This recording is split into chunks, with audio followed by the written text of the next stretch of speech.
ಎಲ್ರಿಗೂ ನಮಸ್ಕಾರ ಸ್ನೇಹಿತರೆ, ಮತ್ತೊಮ್ಮೆ ನನ್ನ ಚಾನಲ್ಗೆ ನಿಮ್ಮೆಲ್ಲರಿಗೂ ಸ್ವಾಗತ.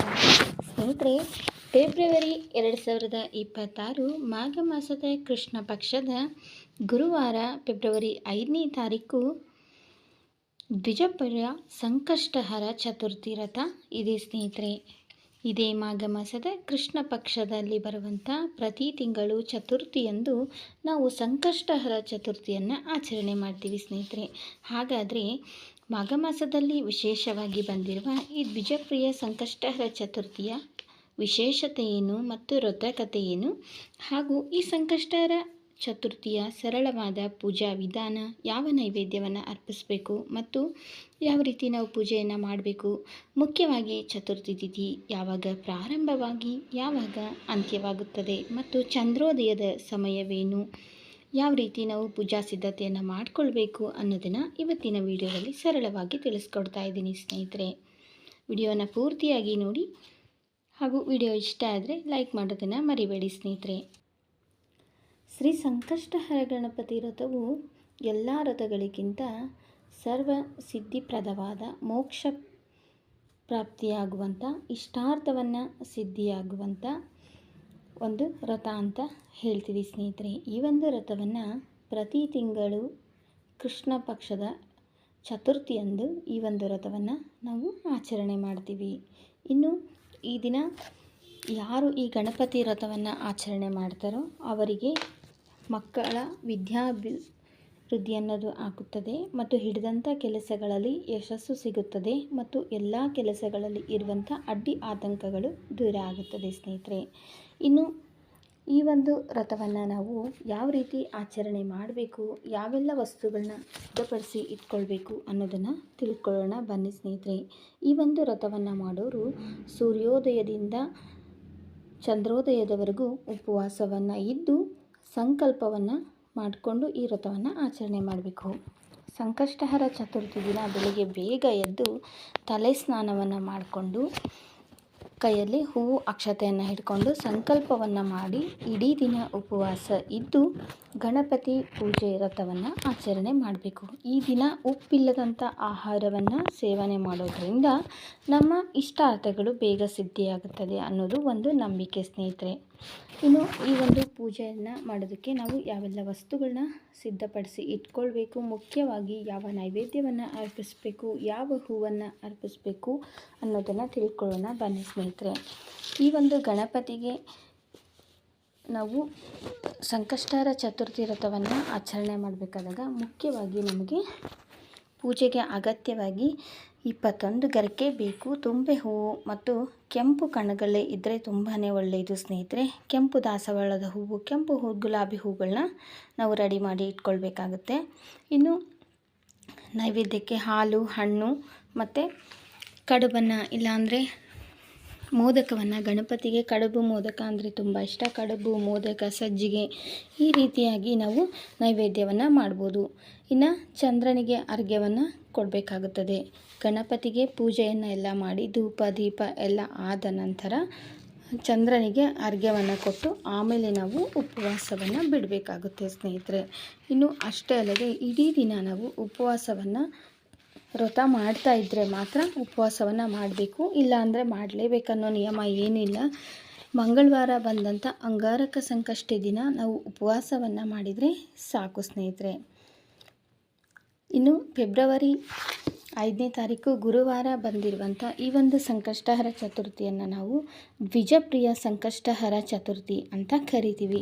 ಮೊದಲಿಗೆ ನಾವು ಸಂಕಷ್ಟಹರ ಚತುರ್ಥಿ ತಿಥಿ ಯಾವಾಗ ಪ್ರಾರಂಭವಾಗಿ ಯಾವಾಗ ಮುಕ್ತಾಯವಾಗುತ್ತದೆ ಅನ್ನೋದನ್ನು ತಿಳ್ಕೊಳ್ಳೋಣ ಬನ್ನಿ ಸ್ನೇಹಿತರೆ.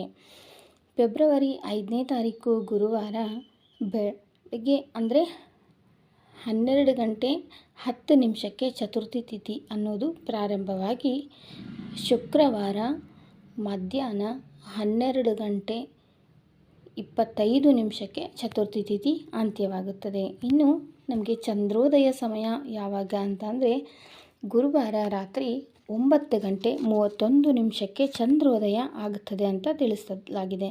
ಅದಕ್ಕಿಂತ ಒಂದು 10 ನಿಮಿಷ ಹೆಚ್ಚು ಕಡಿಮೆ ಆಗ್ಬೋದು. ಎತ್ತರದ ಪ್ರದೇಶದಲ್ಲಿ ಹೋಗಿ ನೋಡಿದರೆ ನಮಗೆ ಚಂದ್ರ ಕಾಣಿಸ್ತಾನೆ ಸ್ನೇಹಿತರೆ. ಇಡೀ ದಿನ ಉಪವಾಸ ಇದ್ದು ಗಣಪತಿಗೆ ಪೂಜೆಯನ್ನು ಮಾಡಿದ ನಂತರ ಪೂಜೆ, ದೀಪ, ಧೂಪ, ನೈವೇದ್ಯ ಎಲ್ಲ ಆದ ನಂತರ ಗಣಪತಿಯ ಪೂರ್ವ ಕಥೆ ಮತ್ತು ಪ್ರತಿ ತಿಂಗಳ ಕಥೆಯನ್ನು ಕೇಳಿದ ನಂತರ ನಾವು ಚಂದ್ರನಿಗೆ ಅರ್ಘ್ಯವನ್ನು ಕೊಟ್ಟು ಚಂದ್ರನಿಗೆ ಪೂಜೆಯನ್ನು ಮಾಡಿ ಆಮೇಲೆ ನಮ್ಮ ಉಪವಾಸವನ್ನು ಅಂತ್ಯಗೊಳಿಸ್ಬೋದು. ಇಲ್ಲ ನಮಗೆ ದೇಹದ ಸ್ಥಿತಿಯನ್ನು ನೋಡಿಕೊಂಡು ನಮ್ಮ ಆರೋಗ್ಯದಲ್ಲಿ ಸಮಸ್ಯೆಗಳಿದ್ದರೆ ಹಾಗೆ ಪೂಜೆಯನ್ನು ಮಾಡಿ ಉಪವಾಸ ಮಾಡಿಲ್ಲ ಅಂದ್ರೂ ನಡೆಯುತ್ತೆ ಸ್ನೇಹಿತರೆ. ಇದಿಷ್ಟು ನಾವು ಪೂಜೆ ಸಂಕಷ್ಟಹರ ಚತುರ್ಥಿಗೆ ತಯಾರಿ ಮಾಡಿಕೊಳ್ಬೇಕಾದಂಥ ಪೂಜಾ ವಸ್ತುಗಳು ಮತ್ತು ಚತುರ್ಥಿ ತಿಥಿ ಯಾವಾಗ ಪ್ರಾರಂಭವಾಗಿ ಯಾವಾಗ ಅಂತ್ಯವಾಗುತ್ತದೆ ಅನ್ನೋದನ್ನು ತಿಳಿಸ್ಕೊಟ್ಟಿದ್ದೀನಿ ಸ್ನೇಹಿತರೆ. ಇನ್ನು ಈ ಒಂದು ಸಂಕಷ್ಟಹರ ಚತುರ್ಥಿಯನ್ನು ದ್ವಿಜಪ್ರಿಯ ಸಂಕಷ್ಟಹರ ಚತುರ್ಥಿ ಅಂತ ಯಾಕೆ ಕರೀತಾರೆ, ಇದ್ರ ಹಿಂದೆ ಇರುವಂಥ ಒಂದು ಕಥೆ ಏನು ಅನ್ನೋದನ್ನು ತಿಳ್ಕೊಳ್ಳೋಣ ಬನ್ನಿ ಸ್ನೇಹಿತರೆ. ಅದಕ್ಕಿಂತ ಮುಂಚೆ ಗಣಪತಿಯ ಒಂದು ಪೂರ್ವ ಕಥೆಯನ್ನು ಕೇಳಿದ ನಂತರ ಈ ಕಥೆಯನ್ನು ಕೇಳಬೇಕಾಗುತ್ತೆ. ನನ್ನ ವಿಡಿಯೋದಲ್ಲಿ ನಾನು ಆಗಲೇ ನನ್ನ ಚಾನಲ್ನಲ್ಲಿ ಪೂರ್ವದ ಕಥೆಯನ್ನು ಅಪ್ಲೋಡ್ ಮಾಡಿದ್ದೀನಿ ಸ್ನೇಹಿತರೆ. ಡಿಸ್ಕ್ರಿಪ್ಷನ್ ಬಾಕ್ಸಲ್ಲಿ ಅದರ ಲಿಂಕನ್ನು ಕೊಟ್ಟಿರ್ತೀನಿ. ನೀವು ಆ ಕಥೆಯನ್ನು ಕೇಳಿದ ನಂತರ ನಾನು ಈಗ ತಿಳಿಸ್ಕೊಡುವಂಥ ಈ ತಿಂಗಳ ಸಂಕಷ್ಟಹರ ಚತುರ್ಥಿಯ ದ್ವಿಜಪ್ರಿಯ ಸಂಕಷ್ಟಹರ ಚತುರ್ಥಿಯ ರಥದ ಕಥೆಯನ್ನು ನೀವು ಕೇಳಬೇಕಾಗುತ್ತದೆ. ಗಣಪತಿ ಪೂಜೆ ಎಲ್ಲ ಆದ ನಂತರ ಗಣಪತಿಗೆ ಅಲಂಕಾರ, ಅಭಿಷೇಕ, ಧೂಪ, ದೀಪ, ನೈವೇದ್ಯ ಎಲ್ಲ ಆದ ನಂತರ ಈ ಕಥೆಯನ್ನು ನಾವು ಕೇಳಬೇಕಾಗುತ್ತದೆ. ಆ ನಂತರ ಚಂದ್ರನಿಗೆ ಅರ್ಘ್ಯವನ್ನು ಕೊಟ್ಟು ಉಪವಾಸವನ್ನು ಮುಗಿಸ್ಬೋದು. ಹಾಗಾದರೆ ಕಥೆಯನ್ನು ತಿಳ್ಕೊಂಡು ಬರೋಣ ಬನ್ನಿ ಸ್ನೇಹಿತರೆ. ದ್ವಿಜಪ್ರಿಯ ಸಂಕಷ್ಟಹರ ಚತುರ್ಥಿ ರಥಕಥೆ. ಈ ಪೂಜೆಯನ್ನು ಮನೆಯಲ್ಲಿ ನಾವು ದ್ವಿಜಪ್ರಿಯ ಗಣಪತಿ ಸಂಕಷ್ಟಹರ ರಥವನ್ನು ನಾವು ಮನೆಯಲ್ಲಿ ಮಾಡೋದ್ರಿಂದ ಮನೆಯಲ್ಲಿ ಶಾಂತಿ ಮತ್ತು ನಕಾರಾತ್ಮಕತೆ ಅನ್ನೋದು ಹೆಚ್ಚಾಗುತ್ತದೆ. ಇನ್ನು ದಂತಕಥೆಯನ್ನು ತಿಳ್ಕೊಳ್ಳೋಣ ಬನ್ನಿ ಸ್ನೇಹಿತರೆ. ದಂತಕಥೆಯ ಪ್ರಕಾರ ಪರಶಿವ ಮತ್ತು ಪಾರ್ವತಿಯ ನಡುವೆ ಒಂದು ಸರ್ತಿ ಚೌಪದ ಆಟ ಅನ್ನೋದು ಪ್ರಾರಂಭವಾಗುತ್ತದೆ. ಆದರೆ ಆ ಸಮಯದಲ್ಲಿ ಆ ಆಟದ ತೀರ್ಪುಗಾರನ ಪಾತ್ರವನ್ನು ನಿರ್ವಹಿಸುವ ಬೇರೆ ಯಾರೂ ಅಲ್ಲಿ ಇರಲಿಲ್ಲ. ಈ ಸಮಸ್ಯೆಗೆ ಪರಿಹಾರ ಕಂಡುಕೊಂಡ ಶಿವ ಮತ್ತು ಪಾರ್ವತಿ ಒಟ್ಟಾಗಿ ಒಂದು ಮಣ್ಣಿನ ಮೂರ್ತಿಯನ್ನು ಮಾಡಿ ಪಾರ್ವತಿ ಮತ್ತು ಪರಶಿವನು ಆಟದ ತೀರ್ಪಿಗಾಗಿ ಮಣ್ಣಿನಿಂದ ಒಂದು ಮಗುವನ್ನು ಸೃಷ್ಟಿ ಮಾಡುತ್ತಾರೆ. ಆ ಮಗುವಿನ ಮೂರ್ತಿಗೆ ಪ್ರಾಣ ಪ್ರತಿಷ್ಠಾಪನೆಯನ್ನು ಮಾಡಿ ಅವರಿಬ್ಬರ ಆಟದ ತೀರ್ಪುಗಾರನನ್ನಾಗಿ ಆ ಮಗುವನ್ನು ನೇಮಿಸುತ್ತಾರೆ. ಆ ನಂತರ ಶಂಕರ ಮತ್ತು ಪಾರ್ವತಿ ಈ ಆಟದಲ್ಲಿ ಯಾರು ಗೆದ್ದಿದ್ದು ಯಾರು ಸೋತಿದ್ದು ನೀನು ಸರಿಯಾಗಿ ನೋಡಿ ತೀರ್ಪನ್ನು ನೀಡಬೇಕು ಅಂತ ಆ ಮಗುವಿಗೆ ಆದೇಶವನ್ನು ಸಹ ಮಾಡ್ತಾರೆ. ಹೀಗೆ ಆಟ ಸಾಗುತ್ತಿರುತ್ತದೆ. ಪಾರ್ವತಿ ಮತ್ತು ಪರಶಿವನ ನಡುವೆ ಚೌಪದ ಆಟ ಪ್ರಾರಂಭವಾಗಿ ಆಟ ಸಾಗುತ್ತಿರುತ್ತದೆ. ಪಾರ್ವತಿ ದೇವಿಯು ಶಿವನನ್ನು ಪ್ರತಿ ಆಟದಲ್ಲಿಯೂ ಸೋಲಿಸುತ್ತಿರುತ್ತಾಳೆ. ಹೀಗೆ ಅದೇ ರೀತಿ ಆಟ ಸಾಗಿತು. ಆದರೆ ಆ ಮಗು ಒಂದು ಸರ್ತಿ ತಪ್ಪಾಗಿ ತಾಯಿ ಪಾರ್ವತಿ ಸೋತಳು ಎಂದು ಘೋಷಿಸುತ್ತದೆ. ಬಾಲಕನ ಈ ತಪ್ಪಿನಿಂದಾಗಿ ದೇವಿ ಕೋಪಗೊಳ್ಳುತ್ತಾಳೆ. ಕೋಪದಲ್ಲಿ ಅವಳು ಮಗುವನ್ನು ಕುಂಟನಾಗು ಎಂದು ಶಪಿಸುತ್ತಳು. ಮಗು ತನ್ನ ತಪ್ಪಿಗೆ ತಾಯಿಗೆ ಪರಿಪರಿಯಾಗಿ ಪದೇ ಪದೇ ಕ್ಷಮೆಯನ್ನು ಯಾಚಿಸುತ್ತದೆ. ಆದರೆ ಆಗ ತಾಯಿ ಪಾರ್ವತಿಯು ಶಾಪವನ್ನು ಹಿಂಪಡೆಯಲು ಸಾಧ್ಯವಿಲ್ಲ ಎಂದು ದೇವಿ ಹೇಳುತ್ತಾಳೆ ಮಗುವಿಗೆ. ಆಗ ಆ ಮಗು ತಾಯಿಯಿಂದ ಈ ಶಾಪವನ್ನು ನಾನು ಹೇಗೆ ಪರಿಹಾರವನ್ನು ಮಾಡಿಕೊಳ್ಬೇಕು ಅಂತ ಕೇಳುತ್ತಾನೆ.